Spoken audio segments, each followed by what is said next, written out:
Hello, I am Mackenzie Enos and I'm standing in front of my favorite place in my hometown, Rome, New York, the Jervis Public Library.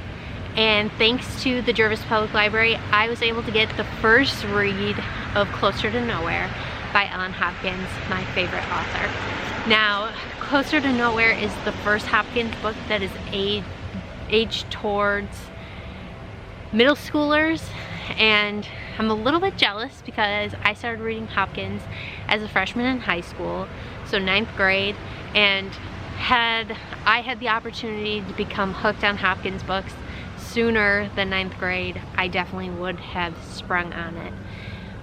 Now, Closer to Nowhere is a great read for middle schoolers all the way up until adults. I am 27, and as a first-year educator, I can see how Closer to Nowhere will be influenced in my teaching in my first year and many years to come. Now, I think the biggest takeaway from Closer to Nowhere that I experienced was the ability to see that not everybody comes from the same walk of life.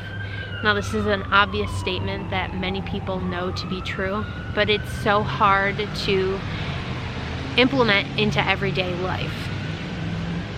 I'm a special education teacher, so when students come to school and are upset or, tired, it isn't always as simple as they're acting out just to act out. There's always a reason for behavior.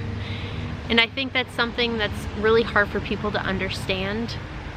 And from Closer to Nowhere, in Cal's experience, he dealt with abuse, neglect. He had a broken family, and he was brought into a family that wasn't really his own, but ended up being accepted as his own.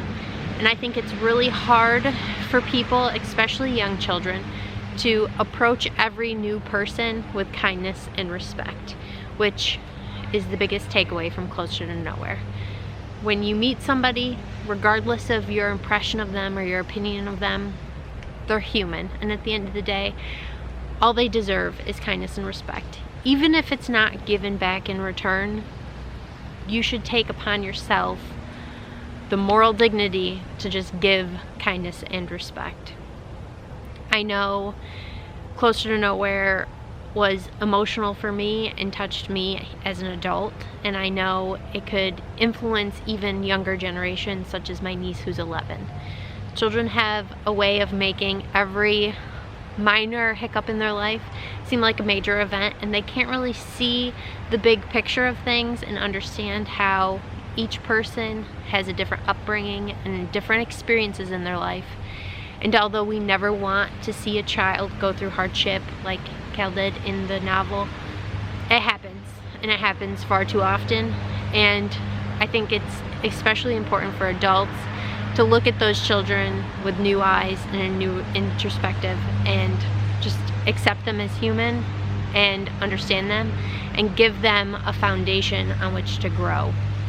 It doesn't matter what has happened in your life up until this point, whether you're a child or an adult, you have so much life to live and so much love to give, and I think Closer to Nowhere is just a great way to influence that and show people that it's never too late to make a new friend, to give a positive impression on somebody, to smile at someone, be kind to someone, make their day, and also recognize what you have in your life, what troubles you've gone through, grow from them, build on them, and become the best you that you can be.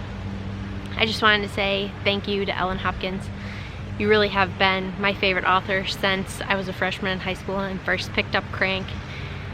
At that time, I didn't deal with half of the things that I've had to deal with today, but from mental illness to drug addiction, abuse, all of that has impacted me in one way or another in my life and the ones I love, and just reading your books as a child has given me kind of a secure foundation on how to deal with all of those things and someone to relate to. Even though the books aren't related to me specifically, it's nice to read and it's nice to experience how different people experience different things and how at the end of the day we all share more than one thing in common. Thank you.